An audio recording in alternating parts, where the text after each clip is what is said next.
Assalamualaikum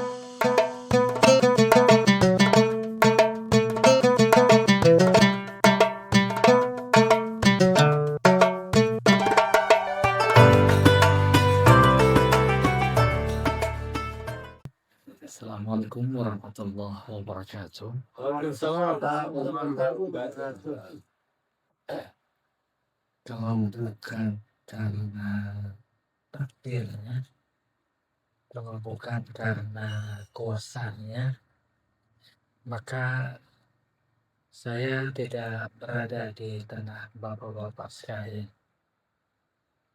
Oleh karena itu tak berlebihan kalau kita berkesimpulan mengatakan tak ada satu peristiwa pun kecuali semuanya atas kehendak Allah. Ya, berarti kalau sampai pada titik bahwa tak ada satu peristiwa pun kecuali itu terjadi karena kehendak Allah, maka tak ada kata kecuali terima kasih ya Allah, kau pertemukan kami di majelis yang mulia ini. Kenapa terima kasih? Karena kita berada di majelis paling mulia. Jangan dilihat majelis secara fisik. Majelis di muka bumi paling mulia itu majelis ilmu. Allah tentukan, tetapkan, takdirkan kita berada di dalamnya. Maka terima kasih apa enggak? Makasih. Lebih dari itu, mudah-mudahan ini menjadi tambahan bekal kita saat kita ketemu dengannya. Sebelum dimulai seperti tema tadi, tak ada salahnya kalau saya mencoba pada kesempatan ini sama-sama melihat hadis Rasulullah SAW tentang majelis ilmu. Apa kata Rasulullah?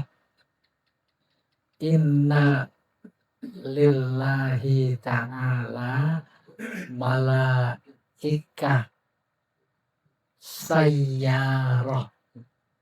Allah punya malaikat yang senantiasa berkeliling dunia.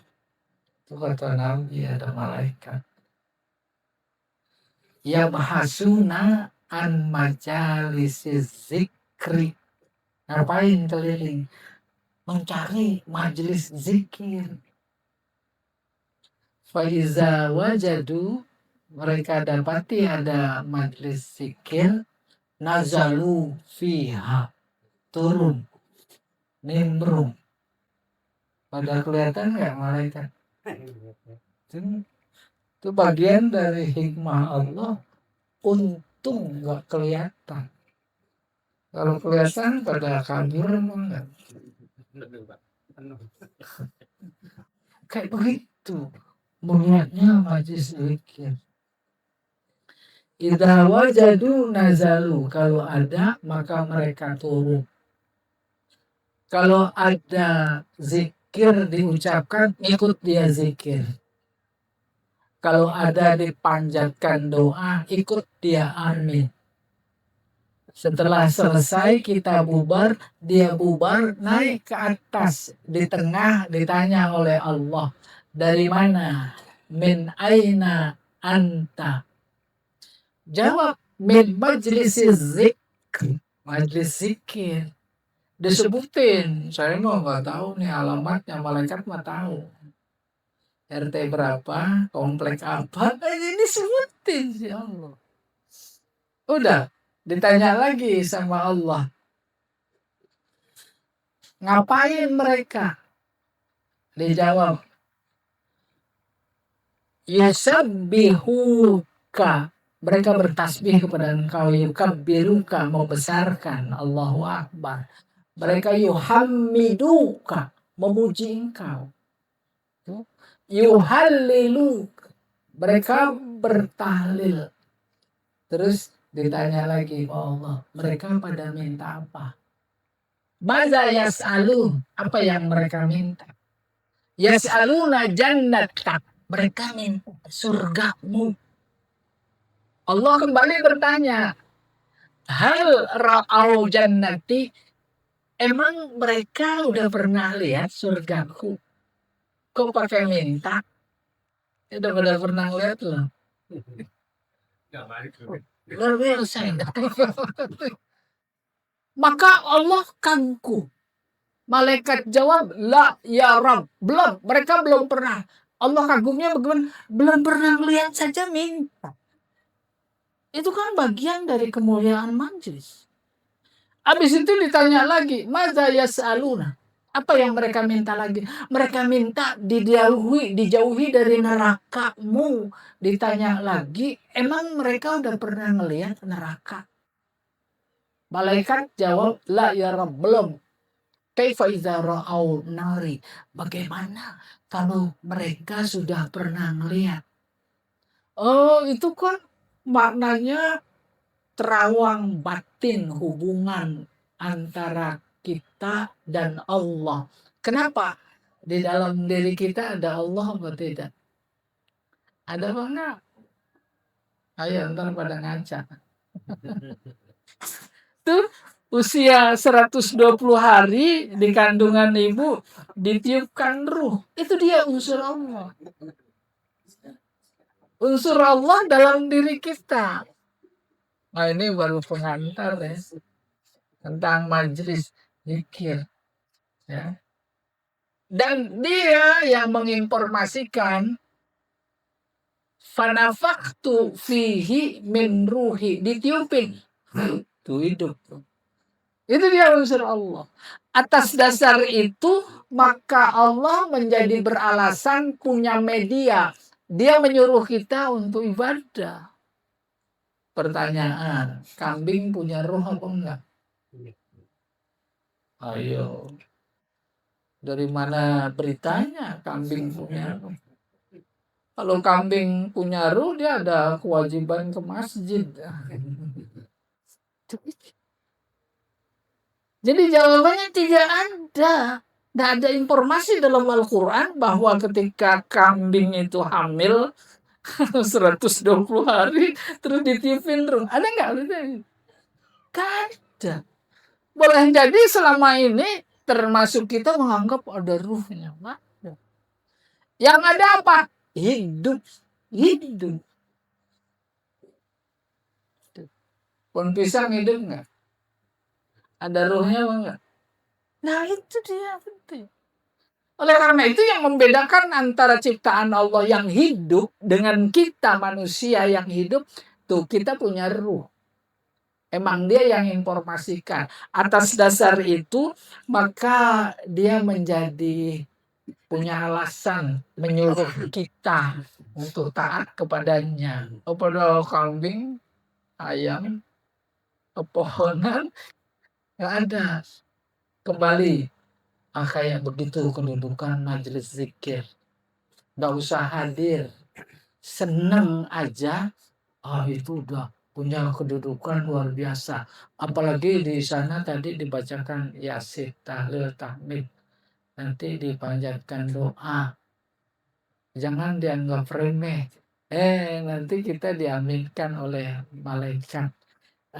Selesai. Baru kita masuk.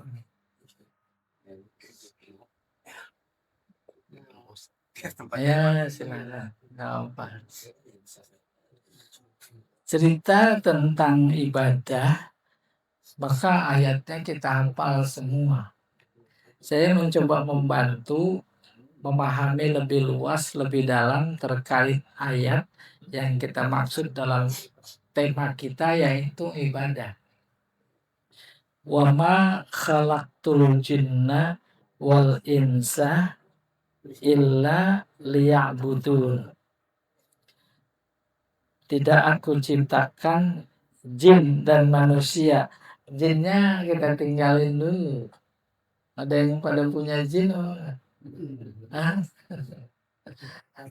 Nah itu di luar objek berpikir kita. Ya, nggak bisa dijangkau oleh akal. manusia saja. Tujuannya ibadah. Yang pertama, apa itu ibadah? Yang budun ibadah. Apa itu ibadah? Ibadah secara harfiah artinya taat. Kami ciptakan jin dan manusia hanya untuk taat. Maka dalam konteks ibadah nggak boleh masuk rasio. Apa zohor 4, subuh 2. Bisa nggak? Kenapa kalau haji harus ke Mekah? Kan di Parung juga Allah ada nggak? Ya bisa gitu. Itu wilayah ibadah. Full, penuh, taat. Kenapa tawaf 7? Keliling. Ya? Nggak bisa ditanya. Jadi ibadah artinya taat. Maka ketika Allah bilang liya'budun, agar ibadah, agar taat. Ayat ini dari Allah, maka kita simpulkan taatnya bukan kepada si A, kepada si B, kepada si C, kepada Allah. Maka medan ketaatan kabur, samar, tak tahu mana batas ketaatan. Dikirim Nabi mengajarkan medan-medan ketaatan. Dikemas dalam sebuah kata namanya din. Din isinya ketaatan. Ketika din isinya ketaatan cuma 2. Perintah, larangan. Kalau perintah hubungannya suruh taat, laksanakan. Larangan suruh taat, dijauhi. Jangan dibalik-balik. Itu. Ya budun. Udah. Para mufasir menambahkan penjelasan. Liya'budun untuk ibadah, arti pertama taat, arti yang kedua liya'budun liyuwahhidun. Artinya aku ciptakan jin manusia untuk mentauhidkanku. Salat. Niatnya ujungnya lillah, itu tauhid. Dilakukan karena mengharap ridho Allah. Puasa lillah. Haji lillah. Itu mentauhidkan Allah. Apalagi haji. Haji itu lillahnya di depan. Kalau sholat di belakang. Ya. Arba'a rakaatin mustaqbilal kiblati, adaan, makmuman atau imaman, terus apa? Itu di belakang. Kalau haji di depan. Ayatnya walillahi 'alan nasi hijjul baiti man istata'a ilaihi sabila. Gak apa-apa lebar dikit ya. Sholat niat. Habis niat selesai langsung ngerjain. Puasa habis sahur niat langsung puasa. Lah kalau haji apalagi yang waiting list. Ngerjainnya ada yang 20 tahun kemudian. Ya tidak. Jauh. Maka Allah ingatkan. Jangan sampai antara niat, yaitu persis setoran pelunasan, sama pelaksanaan jauh. Ini kan tenggang waktu yang banyak godaan. Udah kebayang godaannya. Udah daftar si bapak apa si ibu. Hajinya nanti 5-6 tahun yang akan datang. Apa godaannya? Kata si ibu, Pak, itu rumah sebelah mau dijual murah. Godaan apa bukan? Haji mah belakangan aja. Iya tidak? Hah? Ini bisa dipaham. Itu godaan beli rumah dulu. Gitu kurang itu godaan. Atas dasar itu ilustrasi singkat sederhana, maka lillahnya diingatkan oleh Allah, yaitu di awal. Oke, kita teruskan. Liya'budun liwahidun. Maka ibadah-ibadah formal yang Allah canangkan dalam syariatnya kita lakukan, itu harus sadar sesadar-sadarnya tujuannya agar kita mentauhidkan. Nih lihat. Sholat awalnya takbir. Allahu Akbar. Ditutup sama salam. Selesai. Pertanyaan. Udah merasa mentauhidkan apa belum? Ayo. Ini menuju tadi itu tema. Bagaimana sholat dan ibadah lain bukan kewajiban. Tetapi kebutuhan. Ya.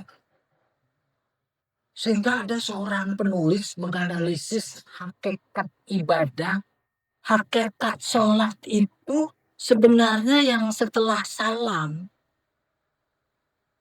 Adapun takbiratul ihram sampai salam, komunikasi seperti yang dijelaskan, itu mah latihan.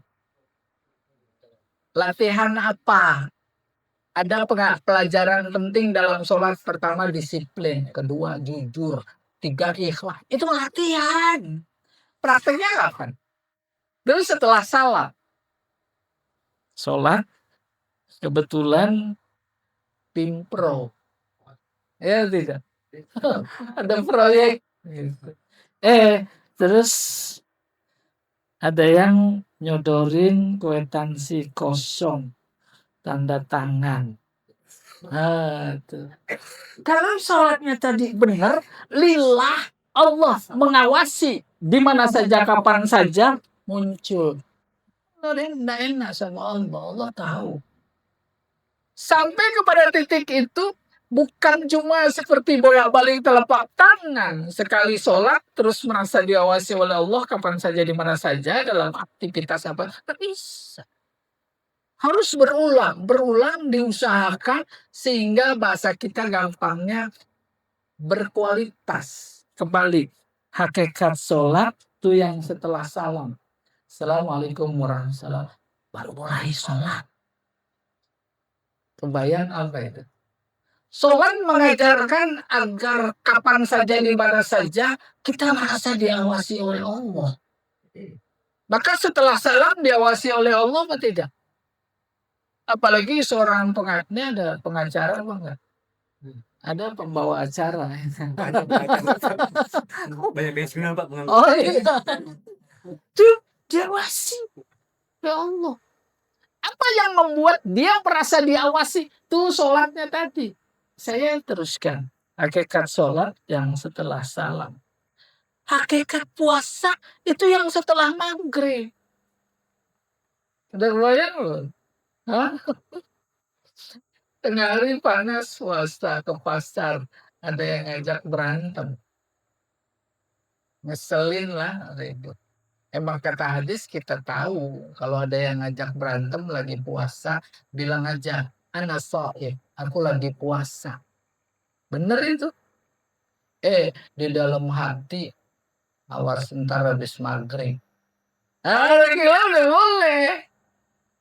Justru habis maghrib baru mulai puasa. Adapun mulai terbit fajar sampai terbenam matahari, haus, ada minum, halal punya dia tahan. Ada lapar, makanan punya dia dan halal dia tahan.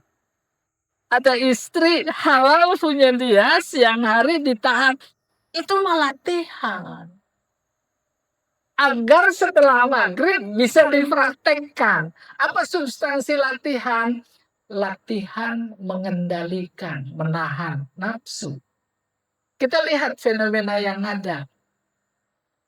Satu-satunya ibadah yang tepat waktu, yaitu buka puasa. Ya nggak? Itu tepat waktu tuh kalau sholat. Ntar aja besok. Ditungguin. Maka maghrib datang, boleh berbuka. Jangan dikira itu udah boleh mengumbar nafsu. Justru mempraktekkan latihan yang tadi. Nahan, mengendalikan mulai terbit fajar sampai terbenam matahari. Lihat faktanya. Insya Allah kita juga ngalamin. Pas maghrib dipukul itu azan. Ada kolak. Ada asinan. Ada apa lagi? Ada es. Nah itu terbayang, tidak mengendalikan. Akhirnya apa jadinya? Aduh, nggak kuat terawih. Ya tidak. Entar-entaran terawihnya. Begitu. Oke. Hakikat sholat setelah salam. Hakikat puasa setelah maghrib. Hakikat Ramadan itu bulan Syawal. Kita kerja di kantor, dinas atau swasta. Ada pelatihan di puncak seminggu. Itu kan latihan seminggu, dikasih ilmu. Pas pulang kantor balik lagi harus dipraktekkan. Kayak begitu gambaran sholat, gambaran puasa. Dan hakikat haji setelah pulang ke tanah air. Mabrur tidaknya setelah pulang. Saya berilustrasi. Posisi seorang hamba yang berhaji paling dekat dengan Allah saat tawaf. Itu kata para ulama ya, termasuk kata Pak Presiden. Itu simbol kedekatan seorang hamba. Ka'bah itu kan rumah Allah. Nih di antara kita. Pada dekat nggak sama Prabowo? Angkat tangan. Kalau enggak, angkat kaki. Apa indikator dekatnya? Main-main dia ke rumahnya. Kita lagi tawaf, itu diberi kesempatan main di rumahnya. Itu gambaran sepintas posisi hamba paling dekat dengan Allah dalam konteks haji itu tawaf. Terus di Hijr Ismail doa. Pada nangis apa enggak? Terus di Raudhah nangis. Di Arafah nangis. Di Muzdalifah. Di Multazam nangis. Pertanyaan, kenapa nangis? Emang ada yang nyubit? Kalau dihayati lebih dalam, itu adalah nikmat luar biasa yang sedang Allah berikan kepada kita. Nikmat adalah beban fisik kita, batin kita tak mampu, maka nangis. Anak kita umur 2-3 tahun, ketiban tuh gelas aqua yang kosong kakinya. Nangis apa tidak? Tidak nangis. Tenaga yang dimiliki jauh lebih dahsyat, kuat ketimbang beban botol aqua. Tetapi kalau kecepit pintu, nangis apa tidak? Nangis, sakit. Kenapa sakit? Karena tenaganya tidak lebih berat ketimbang jepitan pintu. Kayak begitu gambaran nikmat. Nikmat pada hakikatnya adalah beban. Nikmat dalam konteks ilustrasi nangis di Multazam, di Raudhah, di Arafah, itu adalah nikmat yang dianugerahkan oleh Allah. Apa bentuk nikmatnya? Rasa dekat. Rasa dekat yang membuat kita nangis. Itu nikmat. Nikmat itu beban. Tidak ada nikmat yang bukan beban. Jabatan nikmat bukan. Beban apa bukan? Di zaman para sahabat diangkat khalifah pada nangis. Pada takut. Khawatir nggak amanah. Beda dengan sekarang. Lagi mau bikin apa saja. Bentuk habis pilihan. Terus kan pada ngangkat menteri, pada nunggu telepon. Udah ditelepon lah ngomong Pak Prabowo. Yang ditelepon pada senang apa enggak? Syukuran. Itu udah menyimpang sedikit. Oke, saya teruskan. Hakikat Ramadan setelah selesai Ramadan. Hakikat SD, SMP. Hakikat SMP, SMA. Hakikat SMA, universitas, kuliah. Terus sarjana, S1, S2, S3. Hakikat S1, 2, 3 tuh yang setelah terjun ke masyarakat. Dia sarjana apa enggak? Nggak usah dilihat ijazahnya ada apa enggak. Baru yang terakhir yang ingin disampaikan. Hakikat hidup adalah yang setelah mati. Iya atau tidak? Itu hakikat hidup. hidup yang tak pernah mati lagi. Maka saya tanya nih, kita ini hidup apa enggak? Hidup apa enggak? Enggak. Enggak. Kenapa? Karena hidup kita di dunia akan mati. Mana ada hidup tanpa mati? Tapi kalau kehidupan setelah kematian, mati apa enggak? Masuk neraka, mati apa enggak? Mati apa enggak masuk neraka? Nah, udah pernah ke sana ya? Tuh lihat hakikat. Oke, itu mah pengantar ya. Ini udah kemalaman ya, pengantar aja. Kembali kepada ayat. Aku ciptakan manusia dan jin tugas satu, hanya ibadah. Ibadah artinya taat.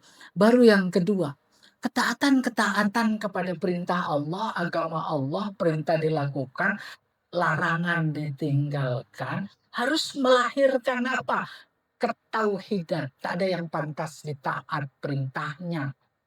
Tak ada yang pantas dijauhi larangannya, kecuali perintah dia, larangan dia. Itu namanya liya'budun, artinya liyuwahidun, mentauhidkan. Kalau sholat, zakat, puasa, haji, semuanya lillah, maka aktivitas yang kita lakukan, apapun profesi kita, dimanapun kita, itu dilakukan harus lillah. Seperti yang kita biasakan dalam sholat, lillah, lillah. Itu namanya mentauhidkan. Bukan sekedar teori, emang benar. Berangkat ke majelis ini, bismillah, itu udah simbol lillah. Liya'budun, liyuthi'un, liyuwahidun. Itu mentauhidkan. Nah, itu ada lagi yang lebih tinggi. Kalau sudah mentauhidkan, liya'rifun. Kita ibadah supaya kenal dengan Allah. Saya tanya, udah pada kenal dengan Allah? Udah kenal apa belum?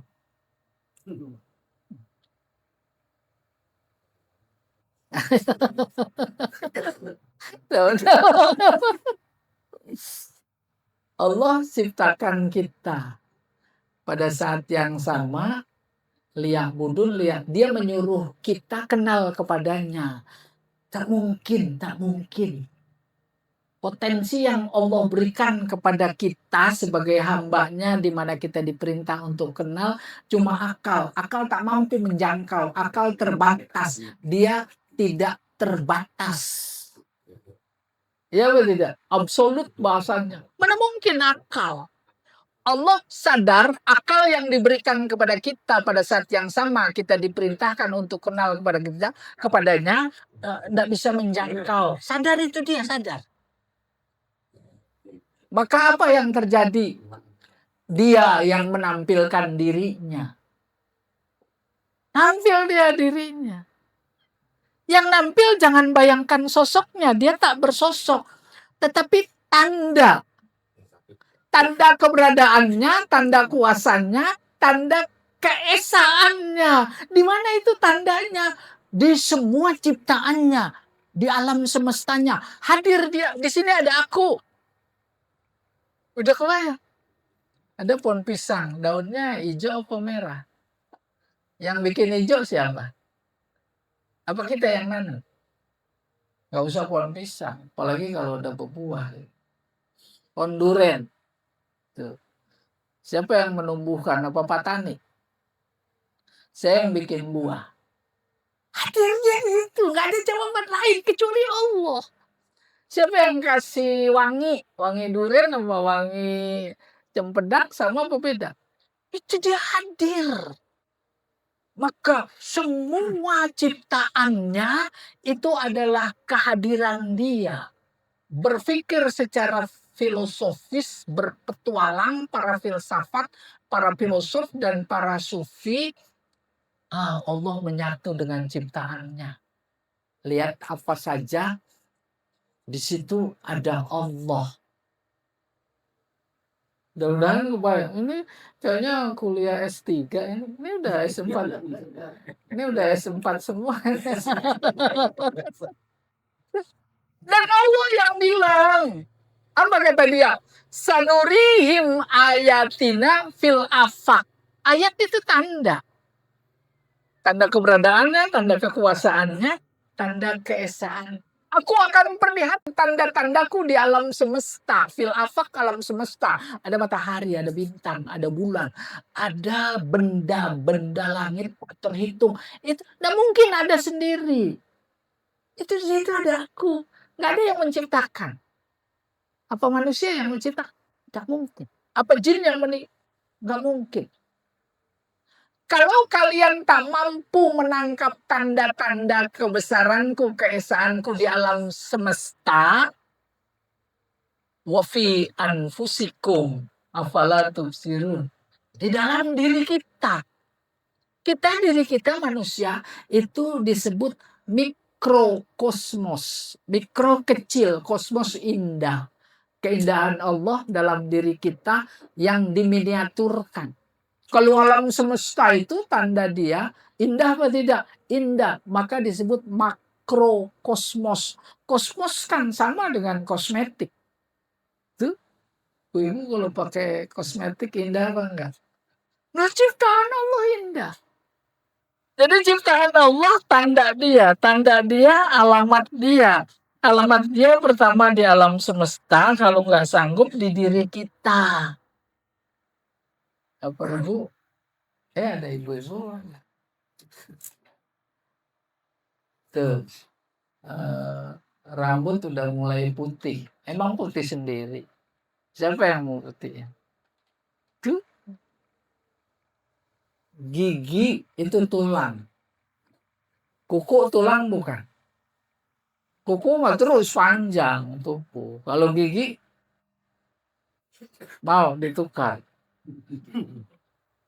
Gak mungkin itu terjadi gitu maksudnya. Ada Allah di situ. Kalau di sini alam semesta tak sanggup, perlu ilmu luar biasa pada diri kita melihat adanya Allah di situ juga luar biasa. Baru yang ketiga tandanya itu dia Al-Quran. Maka Al-Quran isinya ayat. Ayat artinya tanda. Karena semuanya adalah dari Allah, tak ada satu ayat pun yang berseberangan, apalagi bertentangan dengan tandanya yang di alam semesta. Allah udah cerita tentang proses kejadian manusia. Pertama nutfah, sperma. Terus 40 hari jadi alaqah. Bintik-bintik darah bergantung di dinding rahim. Terus jadi mudghah. Terus 40 hari kemudian tulang belulang dibungkus pakai daging. Fakasaunal idhama lahma. Baru ditiupkan ruh. Semua dokter, baik yang mukmin maupun yang kafir. Kebesaran Allah. Baru kembali ke ibadah. Ini udah pada sholat isya. Udah. Benar, dan bohong. Pertanyaan. Nih, intinya di sini. Kenapa sholat? Kenapa pada sholat isya tadi? Kewajiban itu bahasa fikih. Bahasa kitanya terpaksa. Paksa. Oke? Setuju ya? Boleh dites. Sehari semalam 5 waktu. Dicabut sama Allah 1. Subuh kayak umpamanya. Pada sholat subuh apa enggak? Enggak. Kenapa dipaksa? Enggak wajib. Bahasa fikihnya wajib. Boleh. Saya coba bandingkan. Jam 3 nanti. Bangun. Padahal masih ngantuk. Kamar kecil, berwudu, Masya Allah, itu mata masih sepi. Sholat tahajud. Pertanyaan, Allah melihat apa enggak? Melihat. Allah ngelihat itu senang apa enggak? Senang. Apa kata dia? Bisa dibayangkan. Maka dia berkata, Padahal aku nggak wajibkan. Lagi ngantuk. Tuh, taatan terhadap ilustrasi sholat tahajud yang hukumnya sunat menjadi luar biasa lebih jelas ketimbang ketaatan pada sholat zuhur, asar, maghrib, isya, subuh. Baru kemudian kalau yang sunat saja ketaatan lebih menonjol kan menjadi keliru. Yang wajib malah kelihatan terpaksanya. Baru diproses lewat akal. Maka sholat-sholat fardu yang dilakukan harus berstandar kepada kesadaran. Bagaimana itu? Sholat itu kan ungkapan terima kasih atas nikmat yang dia berikan. Sanggup gitu. Kalau dapat bantuan, pertolongan, lagi memang kita butuh dalam hidup ini, terus nggak terima kasih. Sanggup apa enggak? Maka kata dia, yang habis dibawain sayur, terima kasih aja enggak. Gitu. Kembali kepada sholat sunat. Ya. Allah ngelihat. Allah senang. Kita melakukannya senang apa tidak? Senang. Maka ketemu senangnya Allah dengan senangnya kita. Senang bahasa Al-Qurannya itu ridho. Maka ada orang-orang yang seperti itu. Allah ridho, dia juga ridho sama Allah secara total. Digambarkan dalam Al-Quran. Kita memang perlu memahami. Apa itu? Radhiyallahu anhum wa radu'an. Allah ridho kepada mereka ridho kepada Allah. Kan itu dia puncaknya ibadah. Oleh karena itu keterbiasaan bangun malam tahajud itu yang membuatnya Allah menurunkan rasa cinta pada amalan itu. Kalau sudah cinta, betapapun hukumnya sunnah, nggak enak rasanya kalau nggak tahajud. Tuh, itu yang kemudian memproses. Akhirnya kalau yang sunat saja nggak enak ditinggalkan, apalagi yang wajib. Makan wajib apa sunat? Hah? Jadi udah melampaui wajib apa sunnah, udah kebutuhan. Sehingga orang-orang yang dekat sama Allah itu, dia mah nggak lapar-lapar. Kalau lapar dia bertasbih. Bertasbihnya khusyuk, hilang rasa lapar. Udah dulu ya. Sudah sisa waktu kita isi berbagi. Sambil nanti siapa tahu ada pertanyaan yang saya harus nyambung. Kurang lebihnya mohon maaf. Billahi taufiq wal hidayah. Assalamualaikum warahmatullahi wabarakatuh. Assalamualaikum warahmatullahi wabarakatuh. Tadi Ustaz yang menanyakan tentang masalah perkataan dan ketauhidan. Nah, jadi takaran manusia itu kan tahapnya kan macam-macam, Bang. Ada yang low, ada yang medium, ada yang high. Begitu juga dengan ketauhidannya, Bang. Nah, ini di mata Allah itu apa ketauhidan kita itu bisa meratakan atau memang kalau itu seorang itu punya level masing-masing akhirnya dapat surganya itu jadi surga level 1, surga level 2, surga level 3 seperti itu, Pak. Terima kasih. Assalamualaikum warahmatullahi wabarakatuh. Kita ini kan manusia. Manusia itu biasanya itu nggak jauh-jauh dari itu jatuh. Nah, kita tahu ada pahala, ada dosa, juga ada reward, ada punishment. Nah, kita salah satunya dari di pembukaan ada bilang ada namanya cari pahala, ya kan jauhnya dari surga. Nah, ini agak kontradiksi dengan ikhlas. Karena kan ibadah kan jadi kan harus apa tadi? Ikhlas mencari ridhonya, kalau ridho gitu kan. Nah, karena salah kontradiksi, bagaimana kita harus mensikapi pada saat kita beribadah. Kalau dari sini itu tadi, saya ingin dapat pahala, saya dapat surga. Tapi dalam satu sisi, karena saya berharap sesuatu, akhirnya jadi seolah nggak ridho. Kalau gue kerjain nggak dapat pahala, ngapain gue kerjain? Kalau saya kerjain aja nggak dapat pahala, gitu ya. Terus kalau saya berharap pahala, apa nggak boleh? Karena kan ya namanya manusia ya pengen reward gitu, nggak mau dibikin punishment, nggak mau saya masuk neraka. Walaupun di Supi bilang saya nggak pantas masuk surga, gitu kan, ada kejadian di Sufi gitu. Tapi saya nggak mau masuk neraka. Itu semuanya gimana?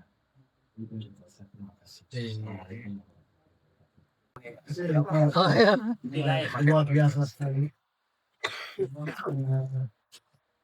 Ilmu yang kita malam ini tentang ibadah.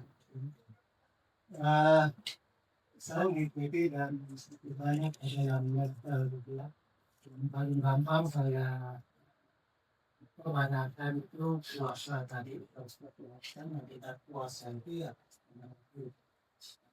kita Ramadan itu ya ternyata adalah memberikan bayang dalam kehidupan kita sehari-hari. Salat tidak demikian. Salat itu kita mentraining diri kita selasa diawasi. Sehingga hakikatnya apa? Ketika kita di luar salat, apa yang kita lakukan itu terus berlaku ya. Cuma ya saya tadi lewat ini tadi. Saya jangan tadi bukan karena otot. Ini tadi ada bahasa yang tadi Mas sampaikan ini filosofinya terlalu tinggi gitu ya sehingga nggak nempel gitu. Nah, kalau di jelaskan kembali tadi soal haji hakikatnya seperti lainnya tadi puasa yang bisa dibayangkan gitu mudah dibayangkan dan bisa terbawa dalam kehidupan kita. Ini apa tadi yang saya ingat hanya apa beban kenikmatan juga lagi menangkap saya secara ini secara apa dalam apa praktek kehidupan kita. Berkat setelah kehidupan. Terima kasih. Terima kasih. Maksud mau saya berikan masih ingat sudah. Kan saya ya dari Pak Ahmad terkait dengan ketaatan, apakah nanti balasannya sukanya berlevel-level itu Ustaz? Ada yang 1, 2, 3 paling bisa ada itu ya. Seperti itu. Sedang. Yang pertama dan yang kedua mirip. Apa kalau saya formulasikan memberi informasi tentang iman turun naik, bertambah dan berkurang. Ya tidak. Kalau lagi Ramadan rasanya naik. Ya. Ntar ada bulan Syawal aja udah turun lagi. Waktu di tanah suci, naik kok. Pas sudah pulang, turun lagi. Boleh saya beri ilustrasi. Baru nanti fokus ke yang kedua. Di rumah, kalau lagi ruku, pakai nangis apa enggak? Enggak. Masya Allah kalau di sana, doa itu banjir air mata. Itu simbol kedekatan. Pertanyaan besarnya hubungannya dengan yang ketiga. Kalau itu betul simbol kedekatan dengan Allah dan dekat sama Allah memang diperintah, disuruh, emangnya disuruh dekat sama Allah cuma waktu di tanah suci saja? Maka jawabnya pasti tidak. Ketika sujud, umpamanya tahajud juga nangis. Emangnya disuruh dekat sama Allah saat sujud saja, saat ruku saja, saat sholat saja. Itu yang kemudian disimpulkan hakikat sholat, kalau itu adalah simbol kedekatan, komunikasi, justru mulainya setelah salam. Oh, kita harus tambah dekat kalau sholat. Kalau haji juga.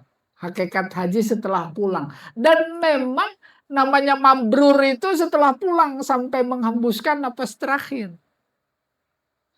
Apa sebab? Sebab kalau lagi dekat kepada Allah di tanah suci, itu mah pantas emang lagi di sono. Gitu kurang lebih. Kalau lagi ruku, itu mah pantas emang lagi ruku dalam sholat. Walaupun kita nggak pantas-pantas. Oleh karena itu, dikandung makna dekat jangan disujud saja, dekat jangan diruku saja.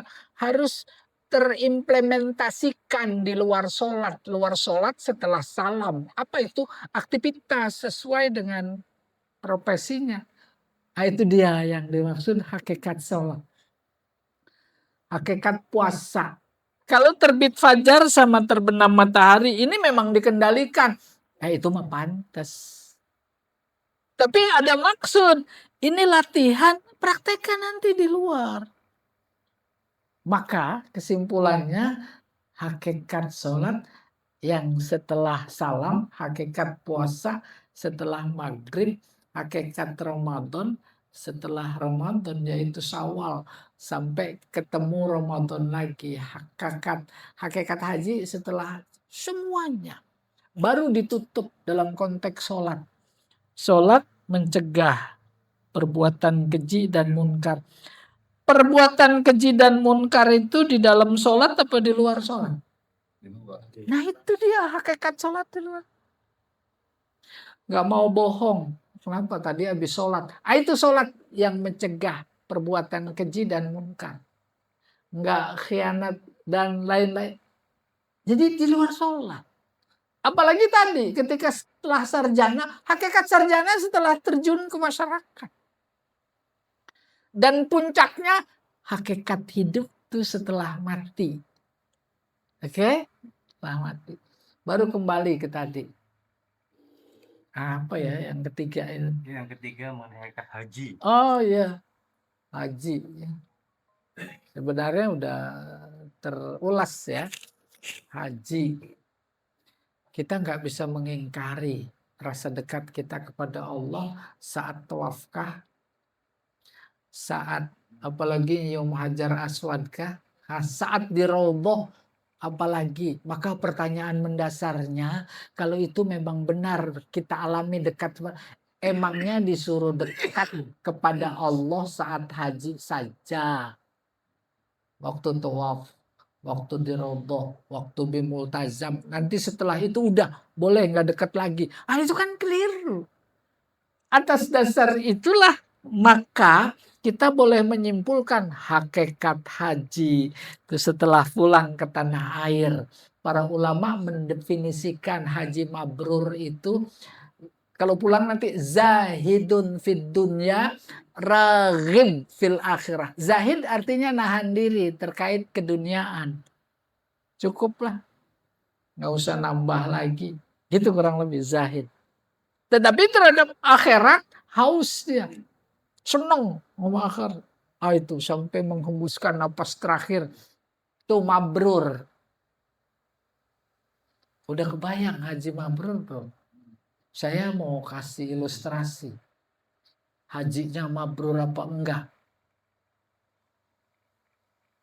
Sampai pulang haji di bandara. Pertanyaan, itu mabrur apa enggak? Dites. Gimana ngetesnya? Suruh cicipin garam. Terus tanya, apa rasanya? Kalau dia jawab manis, itu mabrur. Paham itu? Bisa apa enggak nyicipin garam, terus ditanya rasanya manis? Bisa apa enggak? Nggak bisa. Apa maknanya? Itu ilustrasi para ulama. Nggak ada yang tahu mabrur apa tidak. Itu rahasia Allah dan yang bersangkutan. Saking tidak bisa diketahuinya, maka ilustrasinya ngetesnya kayak tadi. Ini garam nih coba. Kalau terasa manis tuh mabrur. Atau balik cicipin gula. Kalau terasa asin. Itu wilayah Allah. Ikhlas. Wilayah Allah. Sebab adanya di hati. Mabrur. Para kiai sholat berjamaah. Lalu ajukan pertanyaan. Pak Kiai, siapa yang tadi sholatnya khusyuk, angkat tangan? Ada nggak yang angkat tangan? Hah? Itu wilayah Allah. Ya. Apalagi ikhlas, ada orang, oh saya sumbangan 2 juta. Jangan coba-coba, berani bilang, ria itu dia. Itu wilayah Allah. Apa maknanya? Ibadah yang paling absolut, mutlak, yang diterima adalah keikhlasannya. Wallahu a'lam bishawab. Umpamanya sumbangan 1 juta. Ikhlas apa enggak? Dibanding dengan yang sumbangannya 2.000. Mana yang lebih ikhlas?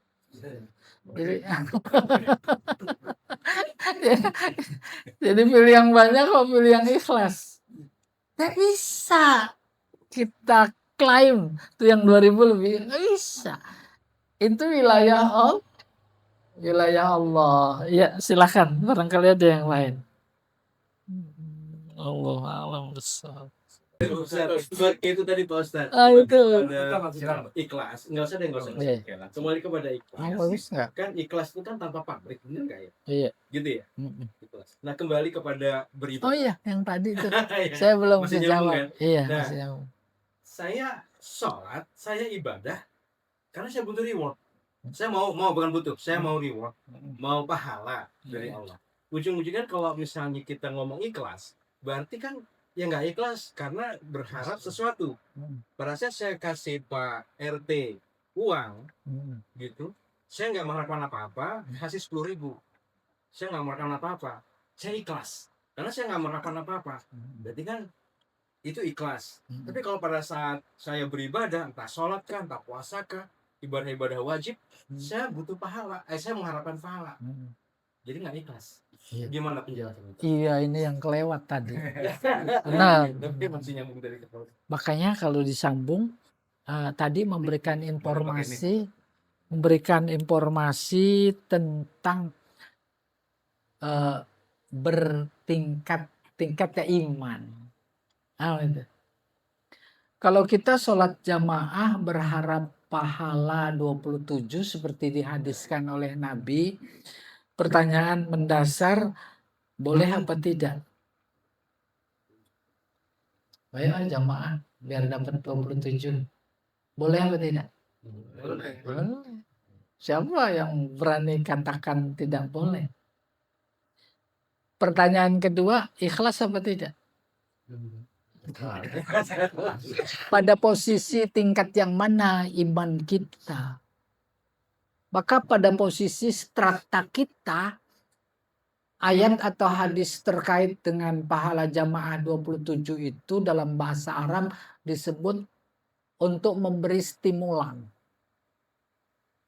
Memang ada iman-iman para sahabat di zaman Rasulullah yang pertama baru perlu didorong, diberi stimulan agar rajin beribadah. Ayo 27. Dan itu tidak ada berani para ulama yang menolak, itu tidak benar, nggak ada. Bahkan Imam Utsaimin ketika menjelaskan hadis terkait dengan niat hubungannya pahala jamaah 27, dia menganalisis akhirnya berkesimpulan boleh jadi sholat jamaah 27. Nih, masjid di sana depan, Muhajirin. Kita wudhu di sini. Itu lagi wudhu udah dihitung sholat. Terus jalan. Kenapa dihitung sholat? Itu dihitung sholat. Karena memang niatnya dia mau sholat. Itu udah dihitung dari situ. Sampai di masjid belum azan. Dia duduk. Itu dihitung sholat. Itu. Lama lagi, apalagi sambil baca Al-Quran. Terus azan, baru sholat. Salam. Dia nggak pulang. Tinggal di situ karena sesuatu dan lain hal dia sih itu dihitung sholat. Baru kata dia, oh boleh jadi pahala berjamaah itu 27. 27 bukan angka setelah 26 atau di bawah 28. Begitu terkait angka dalam Al-Quran atau hadis. menunjukkan banyak. Apalagi kalau dilihat pakai kacamata sosiologis. Itu kan berdampak sosial. Ada silaturahim nggak di sana? Oh iya, ketemu si A, ketemu si B. Apalagi habis sholat biasa ada tradisi salaman. Iya apa tidak? Nabi pada salaman apa enggak? Ya, bagaimana kita memandangnya. Nah, kemudian yang paling tinggi lagi, ya nggak mau sholat mengharap pahala. Itu tadi yang ditanya. Itu posisi di atas kita. Bahkan ditunjukkan dalam sejarah tasawuf, dibangun oleh Rabi'ah Adawiyah, konsep tasawufnya itu cinta. Nggak ada yang dia cinta. Maka sampai akhir hidupnya memang dia nggak menikah. Hanya Allah yang tahu. Apa itu syairnya yang diabadikan dalam buku-buku tasawuf. Ya Allah, andai kata engkau masukkan aku ke neraka tak apa-apa. Yang penting engkau ridho. Itu kan tinggi itu. Kalau Allah ridho, mana mungkin dimasukkan ke neraka? Tidak mungkin. Kan kita belum sampai kesimpulan mengharap pahala, mengharap asal kepada Allah tidak apa-apa. Bahkan hadis-hadis Nabi memang menganjurkan. Kita juga amanah kita itu suruh ke warung, ogah. Terus dikasih permen, mau apa enggak dia? Nah, jadi kelas kita ibadahnya kayak itu. Karena ngarap permen. Tapi kalau udah gede, walau mencari, saya disuruh apa ya? Wahai ayah, wahai ibu. Siap. Wallahu a'lam bishawab. Iya, nggak apa-apa ya. Ngarap.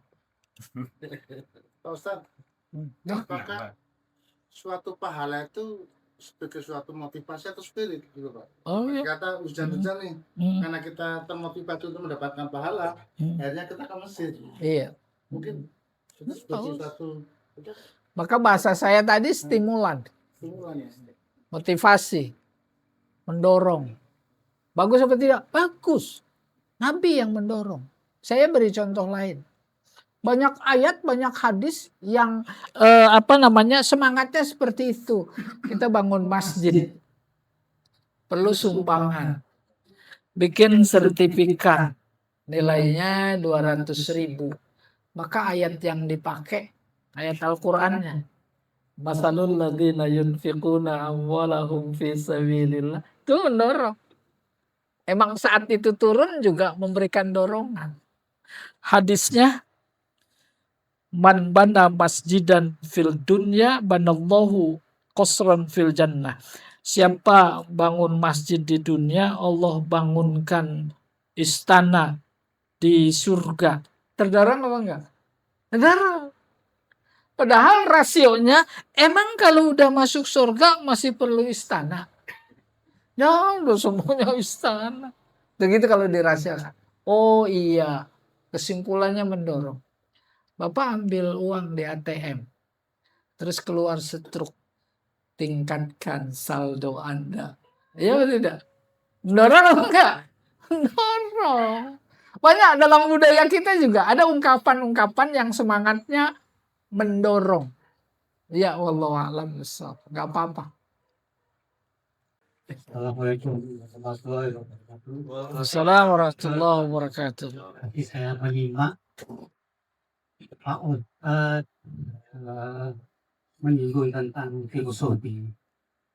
Nah, saya pernah mendapati bahwa filosofi melahirkan agama dan ilmu pengetahuan. Sementara saya juga pernah mendapati bahwa agama lah yang melahirkan filosofi dan ilmu pengetahuan. Nah, dari hal yang berbeda tadi, saya mohon penjelasan dari Pak. Bukan barangkali, terima kasih.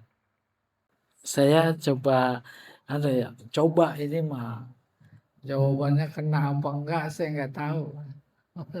Hubungannya sama ilmu. Ya. Agama mendorong untuk berilmu. Mundur lagi padahal dalam Al-Quran Allah memberikan 4 anugerah kepada manusia, kepada kita ini. Yang pertama anugerahnya kita sebagai khalifah. Ayatnya ini ja'ilun fil ardi khalifah. Anugerah yang kedua ilmu. Ayatnya berbunyi wa 'allama Adamal asma'a kullaha. Allah yang mengajarkan kita nama-nama. Nama-nama itu simbol ilmu. Mana ada nama tak di baliknya tak ada ilmu. Apalagi term-term nama-nama terkait dengan keilmuan, itu ilmu. Itu dari Allah hakikatnya. Baru kemudian Bapak membahasakannya agama, tidak apa-apa, agama kan punya Allah. Yang ketiga, anugerah yang Allah berikan kepada manusia yaitu masjudul malaikah. Disujudi kita oleh malaikat. Sujud. Kalau simbol ayatnya usjudu li Adam fasajadu illa iblis dan seterusnya.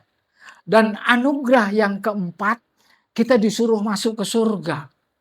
Uskun. Itu kan perintah kepada Adam. Kita ini Adam apa bukan? Turunan Adam. Uskun anta wa zaujukal jannah. Masuk ke surga. Oh, ini jadi panjang nih cerita surga. Gak apa-apa disingkat. Substansi surga itu sakinah. Tenang. Sering kita dengar. Apa buktinya? Buktinya Allah menyuruh Nabi Adam dan Hawa masuk ke dalam surga itu pakai kata-kata uskun. Oleh karena itu, ketika hidup di dunia kita memperoleh ketenangan batin, terutama tenang, itu udah di surga. Paham itu? Jadi bukan fisik. Kalau sudah tenang sebagai substansi surga kita peroleh di dunia, itu dipastikan nanti di akhirat masuk surga. Karena substansinya tenang. Nabi bersabda, baiti jannati, rumahku surgaku. Pertanyaan, rumah Nabi tipe berapa? Bukan fisik.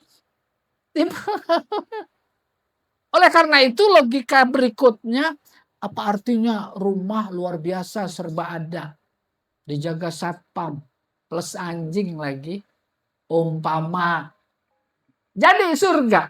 Kalau batinnya gelisah, berantem sana sini, bukan surga. Oleh karena itu substansi surga adalah sakinah. Ya, mudah-mudahan semua ini dalam rangka memperoleh sakinah dalam hidup di dunia. Sholat tahajud tuh menimbulkan ketenangan atau tidak? Itu dia surga udah. Wallahu a'lam bishawab. Jadi demikian Pak. Agama mendorong kita berilmu. Banyak sekali hadis yang menginformasikan bahkan mendorong untuk mencari ilmu. Wallahu a'lam bishawab. Cukup ya Bapak ya. Saya silakan Baik. doa akhir itu. Hadirin sekalian, Masya Allah. Kita tutup dengan doa kafarat majlis saja. Bismillahirrahmanirrahim. Subhanakallahumma wa bihamdika asyhadu an la ilaha illa anta astaghfiruka wa atubu ilaik. Assalamualaikum warahmatullahi wabarakatuh. Waalaikumsalam warahmatullahi wabarakatuh.